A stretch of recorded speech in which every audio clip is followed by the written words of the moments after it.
नमस्कार, मैं अशोक कुमार पांडे। स्वागत है आपका टीसीएच पर और हाजिर हूं इजराइल ईरान वार की नई अपडेट्स लेकर। रशिया अब तक जो भी बयान दे रहा था वो लिमिटेड बयान थे, लेकिन ट्रंप ने जब सरेंडर और यह भी इशारा कर दिया कि न्यूक भी चलाए जा सकते हैं, न्यूक्लियर ताकत का भी इस्तेमाल किया जा सकता है ईरान की जो फार्दो एटॉमिक सेंटर है उसको खत्म करने के लिए, या फिर वेपन ऑफ मास डिस्ट्रक्शन या मदर ऑफ ऑल बम्स जिसको कहते हैं उसको भी गिराया जा सकता है। उसके बाद रूस का एक बयान आया है और यह बयान ऑफिशियल बयान है जो उनके विदेश मंत्रालय ने जारी किया है। इस बयान को अगर आप देखें तो यह कहता है कि we warned the US against even considering direct military attack on Iran.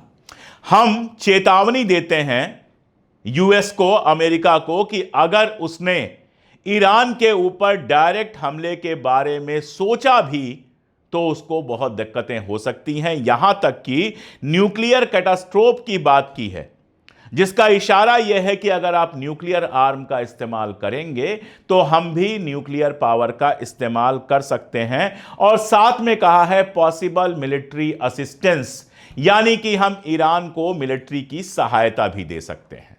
अब इन सब का क्या मतलब है? अगर आपको लगता है कि रूस को ईरान से सिर्फ मोहब्बत जाग गई है तो इंटरनेशनल पॉलिटिक्स को थोड़ा गहरे जाकर समझने की जरूरत है। देखिए, असद का जो सीरिया था उसमें रशिया के लिए काफी स्पेस था। नॉर्दर्न सीरिया का एक पूरा इलाका रशिया के, आप कह सकते हैं कि प्रभाव क्षेत्र वाला था। वहां रशियन आर्मी के बेसेस थे, अभी भी हैं, लेकिन काफी कम है। असद को कहां पनाह दी गई? रशिया में, मॉस्को में असद को पनाह दी गई। मिडिल ईस्ट साउथ अफ्रीका के लिए भी रास्ता खोलता है और तेल का सबसे बड़ा अड्डा तो है ही। अगर आप ईरान को देखेंगे तो ईरान ना केवल चाइना से सबसे ज्यादा ट्रेड करता है, चाइना को सबसे ज्यादा तेल भेजता है और चाइना के सामान सबसे ज्यादा खरीदता है, बल्कि रशिया के साथ भी उसके ऐसे ही रिश्ते हैं जहां पांव रखकर रशिया साउथ अफ्रीका, अफ्रीका, इन सारे इलाकों में जा सकता है, अपने बेसेस बना सकता है और निगाह रख सकता है और इस तरह से अमेरिका को कंट्रोल कर सकता है। ऐसा नहीं है कि इजराइल के साथ रशिया की कोई दुश्मनी थी। जो लोग इतिहास नहीं जानते हैं उनको मैं बता दूं कि इजराइल को यूनाइटेड नेशंस में रिकॉग्नाइज करने वाला जो पहला मुल्क था वो यूएसएसआर था। स्टालिन उस समय हुआ करते थे। यूएसएसआर ने सबसे पहले इजराइल को रिकॉग्नाइज किया था और उसके बाद भी इजराइल के साथ रशिया का ठीक ठाक रिश्ता रहा है। लेकिन पिछले कुछ सालों में इजराइल के साथ रशिया के रिश्ते लगातार खराब हुए हैं और खास तौर से जिस तरह से सीरिया में हुआ है, रशिया के सैनिकों को लौटना पड़ा है, रशिया का बेस कमजोर हुआ है। रशिया के लिए जो आखिरी ठिकाना है वो है ईरान।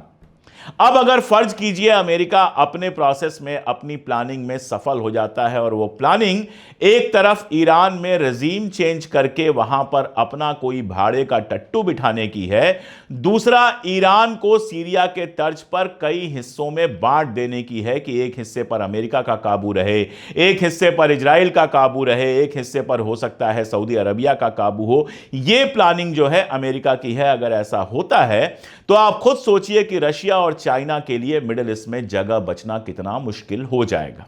इसलिए रशिया कभी नहीं चाहेगा कि ईरान पर अमेरिका का कब्जा हो जाए। चाइना भी कभी नहीं चाहेगा कि ईरान पर अमेरिका का कब्जा हो जाए। मैं ये नहीं कह रहा हूं कि वो अपनी मिलिट्री भेज देंगे लड़ने के लिए, लेकिन जो बात कही गई है पॉसिबल मिलिट्री असिस्टेंस, उसका मतलब बहुत साफ साफ है कि ईरान को हथियार और बाकी सारी चीजें और तेजी के साथ मुहैया कराई जा सकती हैं। जो न्यूक्लियर कैटास्ट्रोफ की बात हुई है उसका क्या मतलब है? क्या रशिया अमेरिका के ऊपर न्यूक्लियर बम फेंक देगा? ऐसा सोचना भी बेवकूफी है।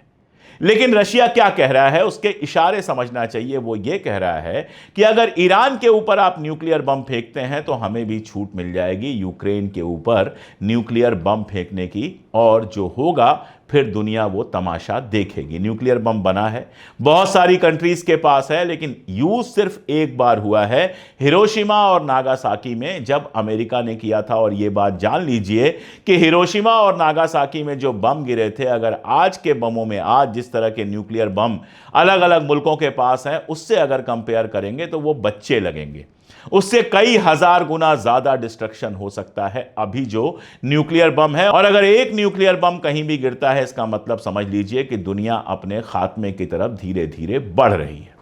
तो रशिया के ये सब कुछ कहने का मतलब बहुत साफ है और इसी रोशनी में सुना जाना चाहिए आयतुल्लाह खामनेई का वो भाषण जो कल उन्होंने टीवी पर दिया है। अमेरिका के राष्ट्रपति ट्रंप ने, जिसके बारे में मैं बहुत क्लियर हूं कि या तो वो पागल हो चुका है या तो वो इजराइल के हाथों बेबस है, उसने जिस तरह से खामनेई साहब को धमकी दी थी जान से मारने की, ये कहा था हमें पता है कि आप कहां हैं, सो कॉल्ड सुप्रीम लीडर कहा था, उसके जवाब में खामनेई ने कुछ बहुत शानदार बातें कही हैं। दरअसल खामनेई को जो लोग नहीं जानते हैं उनको थोड़ा सा ईरान की हिस्ट्री जाननी चाहिए। अब यहां डिटेल में ईरान की हिस्ट्री तो मैं नहीं बता रहा, लेकिन एक वीडियो आपको दिखा रहा हूं। खामनेई जब जवान थे, एक पब्लिक मीटिंग में वो भाषण दे रहे थे, 1985 का मेरे ख्याल से ये वीडियो है, जिस समय एक पब्लिक मीटिंग में वो भाषण दे रहे थे और उसी समय एक बम गिरा।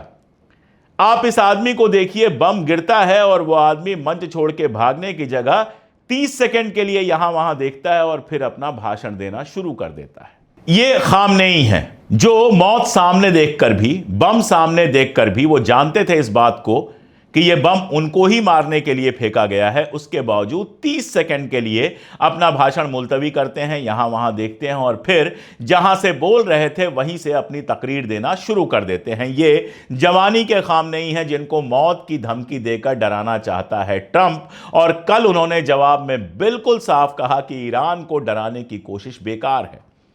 यह भी कहा कि अगर जंग बढ़ेगी तो फिर इजराइल को इसका खामियाजा भुगतना पड़ेगा। कल अमेरिका ने, ट्रंप ने यह भी कहा था कि ईरान हमारे सामने आकर गिड़गिड़ा रहा है, ईरान चाहता है कि व्हाइट हाउस में आकर उसका कोई बंदा हमसे बातचीत करे। कल यह भी ईरान ने बिल्कुल क्लियर कर दिया कि किसी ईरानी पॉलिटिशियन ने या ईरान ने कभी भी व्हाइट हाउस जाकर ट्रंप से बात करने की बात नहीं की है। यह गलत बयानी है और ट्रंप अपनी गलत बयानियों के लिए मशहूर है।